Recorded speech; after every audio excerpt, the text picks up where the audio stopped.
Et nous passons à la troisième conférence et la dernière de cette première session, qui sera animée par professeur Adib Ghessem, président de la Société marocaine d'anesthésie et réanimation, chef de service de réanimation à l'hôpital au CHU Mohamed VI de Marrakech, membre de la Société africaine de réanimation, membre de la Fédération mondiale de sociétés d'anesthésiologie. Merci, donc on passe à la troisième conférence. Merci. Bonjour. Donc c'est un énorme plaisir de se retrouver encore et toujours avec la communauté des endocrinologues. Je tiens à remercier le président, Dr Hamdoun, le président de la commission scientifique, professeur El-Gharbi, Hind, tous les organisateurs de l'invitation. C'est toujours un énorme plaisir de venir partager avec vous, d'autant plus que je suis extrêmement imprégné par d'autres raisons. Alors, vous avez vu sur les deux présentations un aspect de prise en charge de l'hyperthyroïdie qui prend du temps. C'est question de semaines, de mois. Ce n'est pas du tout la même approche que je voudrais apporter. Et puis, sur le plan de notre implication. Au fait, vous, endocrinologues, vous êtes confrontés aux crises aiguës thyrotoxiques, mais beaucoup de malades vont faire leur crise en périopératoire.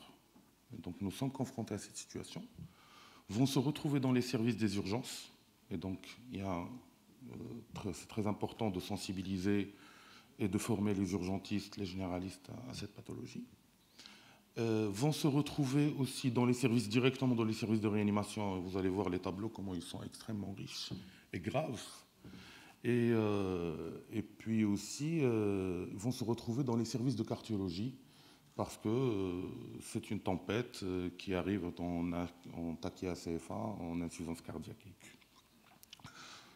Donc, il y a beaucoup de patients qui vont se retrouver dans d'autres contextes, et vous, endocrinologue, vous allez être sollicité une fois le diagnostic posé. Ou bien, s'il y a une suspicion clinique, on vous sollicite pour demander le bilan pour faire le diagnostic. Alors, je vais illustrer ma présentation par un cas qui a été admis la semaine dernière, qui a été pris conjointement avec nos amis endocrinologues du CHU de Marrakech. Donc, c'est une dame qui arrive en extrême urgence directement au Réa, un J15 du postpartum, qui arrive dans un tableau de détresse respiratoire gravissime, avec une désaturation, avec une tachycardie importante. Et rapidement, l'équipe met de la ventilation non invasive. Vous voyez ici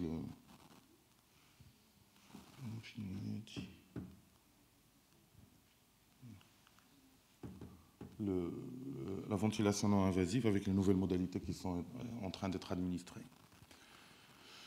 Et ils font une échographie cardiaque au lit de la patiente. Première remarque, cœur pulmonaire aigu, la fraction d'éjection elle est conservée, ce n'est pas un OAP.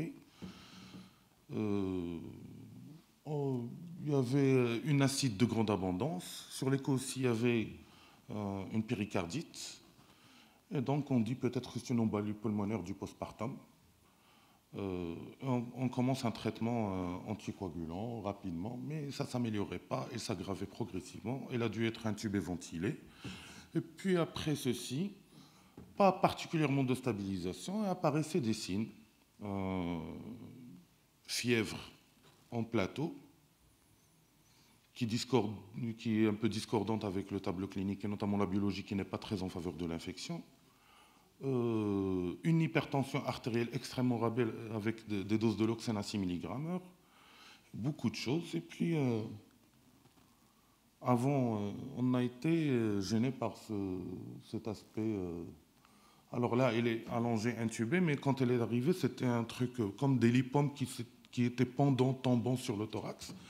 On a posé la question à la famille, ils nous ont dit ça c'est congénital, khalqiya. Depuis qu'elle est née, elle était comme ça. Bon, malgré ça, on a essayé d'explorer, on a vu la radio, bon, on dirait une pneumopathie, mais ça ne cadrait pas très bien sur le plan biologique. On fait un ECG, il y a une arythmie complète par fibrillation auriculaire, alors que sur l'écho-cœur qu'on a fait juste avant, il n'y a pas de problème valvulaire. Et donc, on fait le bilan thyroïdien et ça a pris quand même 2 jours pour arriver.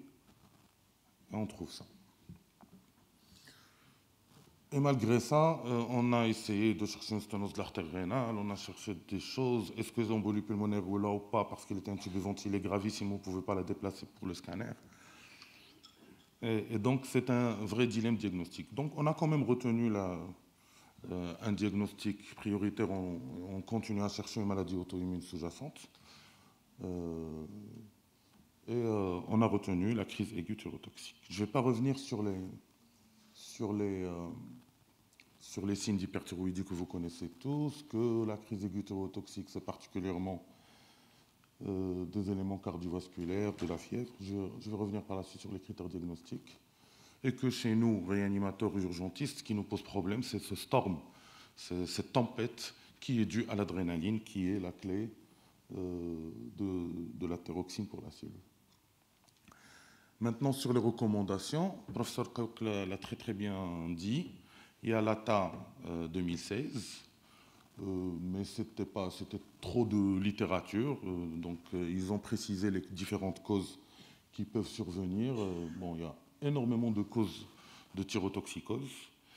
Et l'ETA 2018, il nous a renvoyé sur les recommandations japonaises. Et finalement, moi, j'ai opté pour vous prendre comme socle de cette présentation les recommandations japonaises pour plusieurs raisons. La première, parce que ça parle spécifiquement du thyroid storm, de la crise aiguë thyrotoxique. Deuxièmement, c'est parce qu'ils se sont appuyés sur pas mal d'enquêtes et d'études de grande envergure japonaises et ils ont étudié et l'épidémiologie et les aspects thérapeutiques appropriés. Et troisièmement, par la simplicité, vous allez voir, il y a beaucoup d'algorithmes qui simplifient la prise en charge et qui constituent des guidelines intéressants dans ce contexte. Donc, comme j'ai dit tout à l'heure, ils se sont appuyés sur des études de grande envergure. Parmi les études, ils ont compilé un nombre important de crises aiguës thyrotoxiques, qui était de 282. C'était une publication de 2012. Et la mortalité, ils ont déterminé clairement que la mortalité est entre 10 et 30%. Donc, c'est une pathologie gravissime, mortelle. La mortalité dans la crise aiguë thyrotoxique, elle survient essentiellement par défaillance multi-organes. Donc ça touche plusieurs organes. C'est une défaillance multi-organes. Secondairement, c'est l'insuffisance cardiaque. Et puis les autres étiologies d'arrêt vont survenir. Cette mortalité, elle a été reliée dans leurs études à un score qui s'appelle le score Apache. C'est un score qui est utilisé beaucoup par les urgentistes et les réanimateurs, qui contient beaucoup d'items, je vais le passer juste après, mais qui ont montré que quand on calcule le score Apache, plus le score Apache est élevé, donc plus la présence de défaillance multi-organes est là, plus la mortalité va monter de façon très très importante. Et donc, si on a un petit score d'APACE, c'est 4% de décès. Si on a plus aux alentours de 30, 34, 75, et plus de 34, c'est 85%. Notre patiente, par exemple, elle est à ce stade-là du score APACE2, donc on s'attend à ce qu'elle soit morte dans 3/4 des cas, malgré qu'elle est toujours vivante ce matin, mais on n'arrive pas à s'en sortir pour le moment. Donc voilà le score APACE. C'est important que la communauté qui est en contact avec les réanimateurs et les urgentistes le connaisse. C'est un peu difficile, il faut faire plein de bilans. Et donc la température, l'oxygénation, l'hématocrite, les bicarbonates, etc. Plus l'âge, plus de points pour le statut d'une maladie chronique existante, et ça nous donne le score. Et donc plus on est élevé dans la page 2, le risque de mortalité est très élevé. La crise aiguë thyrotoxique aussi est responsable de séquelles importantes. Donc, autant de mortalité que de séquelles graves. Et ces séquelles, c'est essentiellement des patients, c'est la majorité, c'est des femmes, qui vont faire des arrêts cardiaques et par la suite vont garder des encéphalopathies post-anoxiques, des dystrophies musculaires, atteintes cérébrales, la fibrillation auriculaire et beaucoup de choses.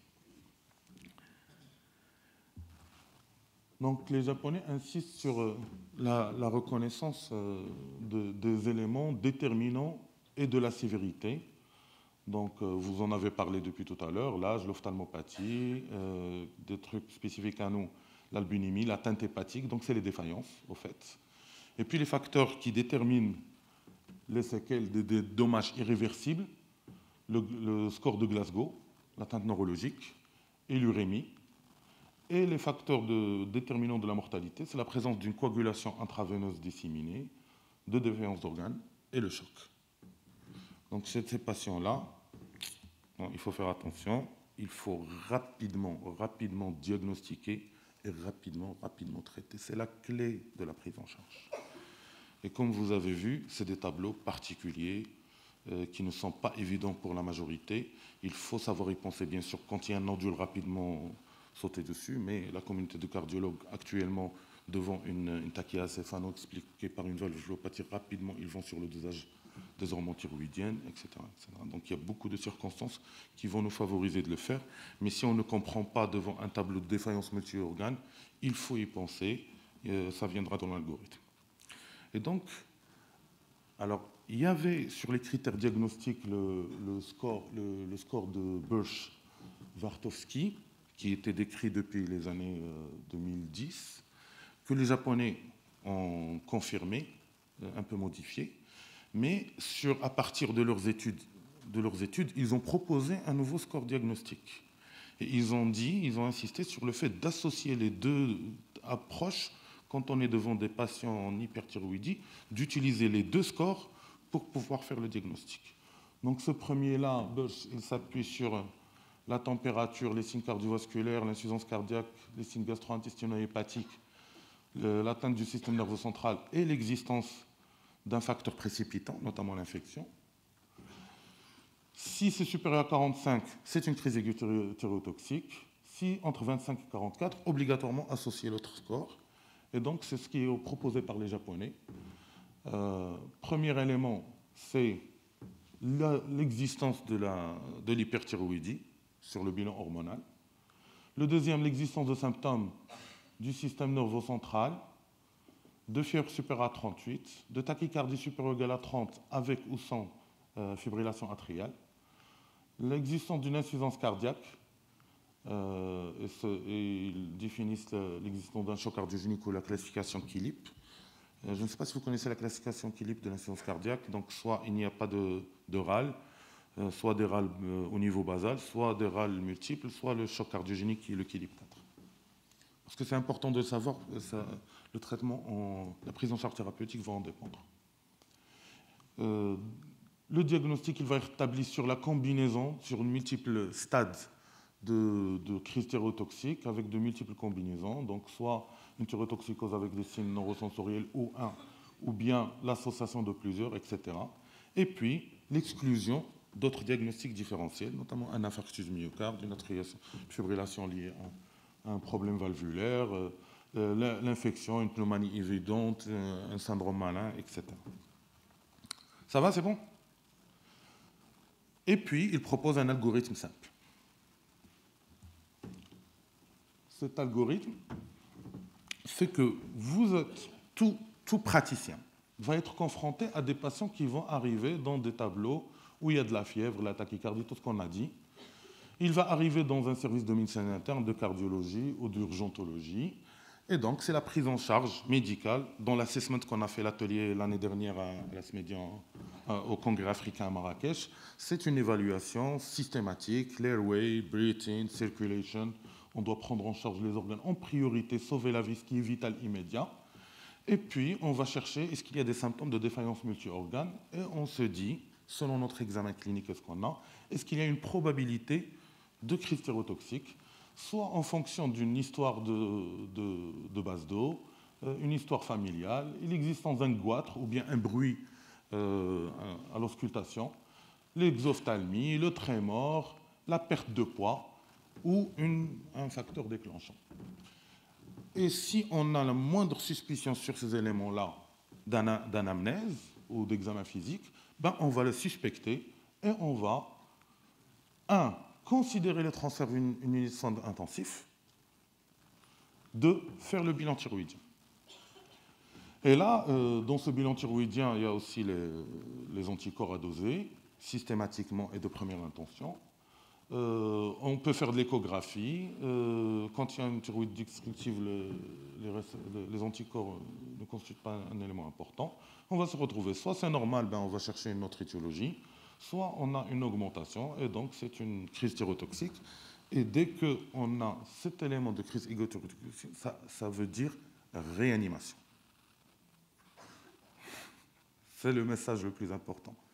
Une suspicion de crise égothyrotoxique ou un diagnostic de crise thyrotoxique, c'est des malades qui doivent être pris en charge en réanimation. Et on va voir pourquoi. Ça vous va? Donc, crise égothyrotoxique, c'est une urgence vitale où il y a du choc, où il y a de la CIVD et doivent être traités en réanimation. Il faut traiter les patients en fonction du score Apache. Le score Apache est important à considérer. Et on va commencer un traitement. Premier élément du traitement, c'est le traitement de antithyroïdien, qui va se composer du refroidissement externe, physique et du paracétamol.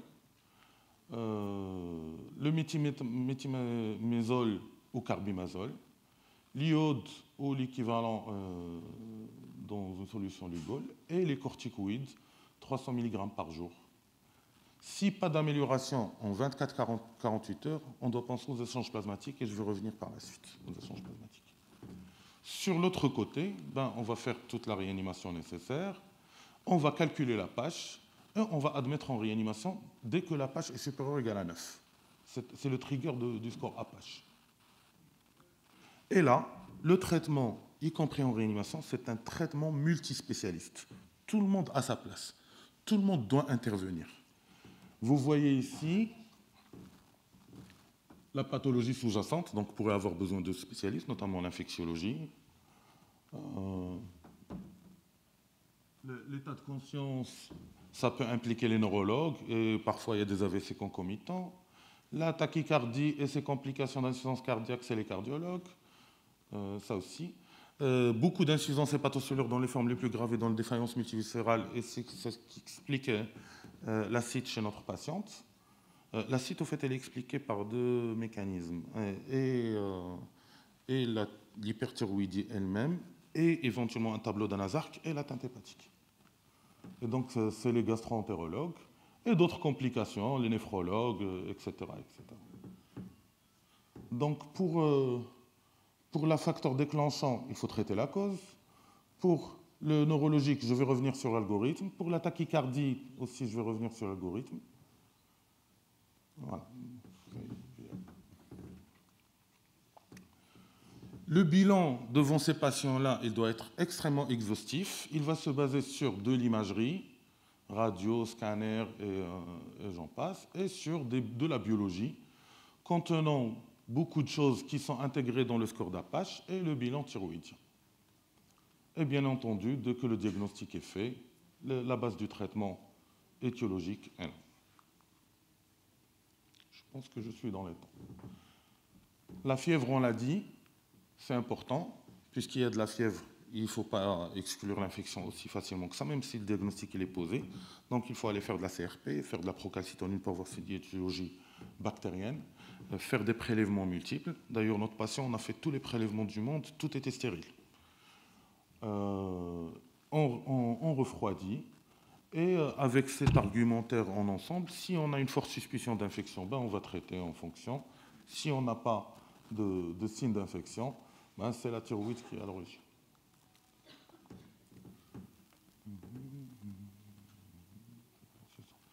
Concernant les problèmes neurologiques, alors, ils ont proposé un algorithme pour la prise en charge. Donc, quand il y a une agitation, un délirium ou psychose, pratiquement la majorité de ces médicaments n'existent pas au Maroc.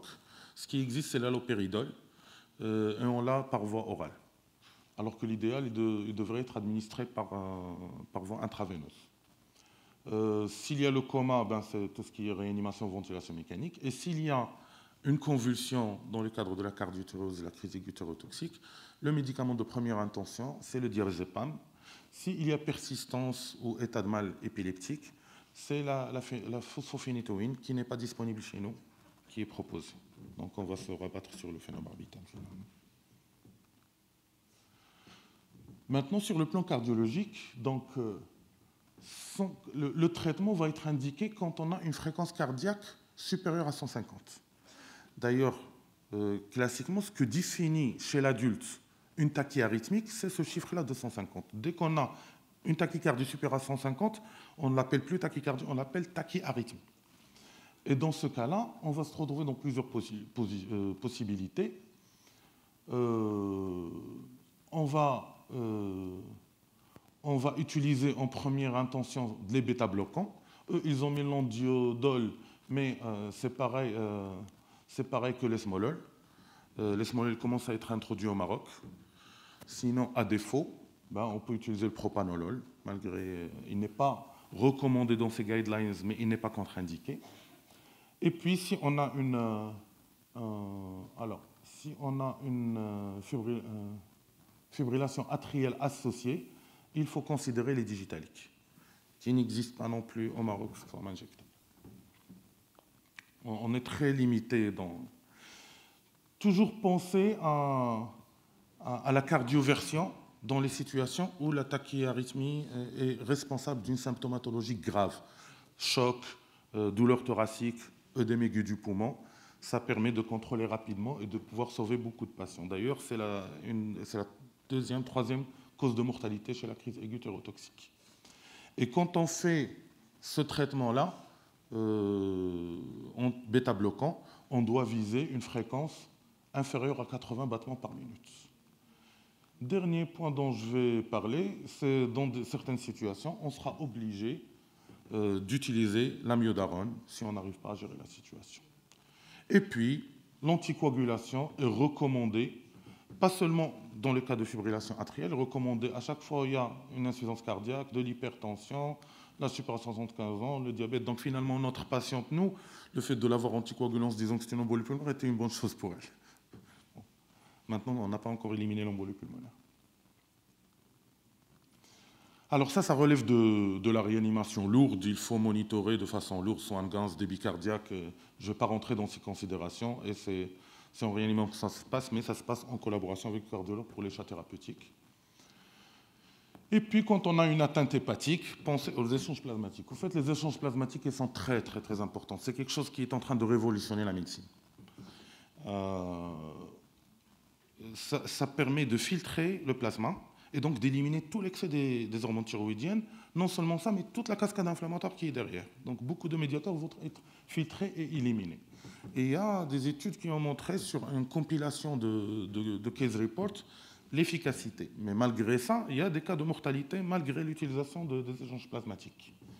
Et donc, les Japonais ils recommandent l'utilisation des échanges plasmatiques de façon indication absolue s'il y a une atteinte hépatique. D'ailleurs, maintenant, on a éliminé pour les hépatites fulminantes, les hépatiques sévères, on a éliminé le système Mars qui était utilisé et on a transformé, pratiquement toutes les équipes utilisent des échanges plasmatiques actuellement. Et l'indication relative, c'est quand on ne contrôle pas au bout de 24-48 heures ou bien on a un effet indésirable.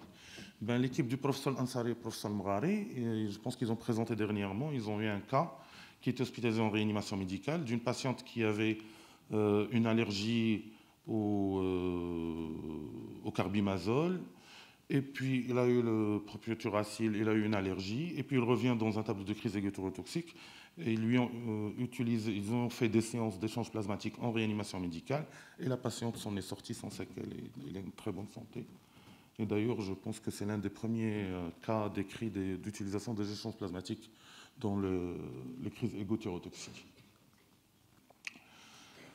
Ces échanges plasmatiques, c'est une technique qui est facile. Avant, c'était très compliqué. Maintenant, il y a soit dans les réanimations des machines qui existent dans le cadre de l'hémofiltration et la dialyse, soit des petites machines de filtration que beaucoup de sociétés utilisent pour la détoxification, pour les sportifs, pour des choses. Et nous, on l'utilise pour certains cas. Ça marche très, très bien. Alors, je vous conseille, introduisez ça dans votre pratique. Il y a des guidelines qui sortent tous les 3 ans d'une société internationale de plasmaphéreses et il donne toutes les indications des échanges plasmatiques. Il vous dit, par exemple, pour chaque pathologie, l'exemple ici, le thyroid storm, voilà l'incidence, voilà la procédure qu'il faut, est-ce que c'est un plasmaphérèse simple ou échange plasmatique, voilà le grade de recommandation, c'est quoi la pathologie, c'est quoi le justificatif et le rationnel de l'utilisation des échanges plasmatiques, et voilà les modalités techniques qu'il faut utiliser, combien, à quel rythme, ici tous les jours pendant 3 jours, et comment on va substituer le plasma par de l'albumine et par du plasma frais congelé. Et donc c'est très facile, vous pouvez gérer ça très très facilement. Voilà, je suis... Attends. Donc la crise aiguë thyrotoxique est une urgence vitale. Et donc très très important de faire un diagnostic très rapide et commencer un traitement étiologique très rapidement. Sa caractéristique principale, c'est que c'est une défaillance multiviscérale. Donc elle doit être prise en charge dans des structures adaptées, idéalement de réanimation. Et ça nécessite autour de ces patients-là une expertise et une prise en charge multidisciplinaire, impliquant les endocrinologues, les cardios, les neurologues, les hépatologues, les urgentistes, les réanimateurs, voire autres si besoin. Et il faut un traitement médical complet et très avancé, c'est des défaillances graves, donc un type de monitorage dédié, spécifique. Et forcément, les guidelines comme ça, avec des algorithmes aussi clairs, vont être extrêmement utiles et doivent être utilisés par nous tous. Merci à vous. Merci, professeur Al-Adib, pour cette présentation très pertinente, pour gérer une situation très stressante et heureusement rare en pratique.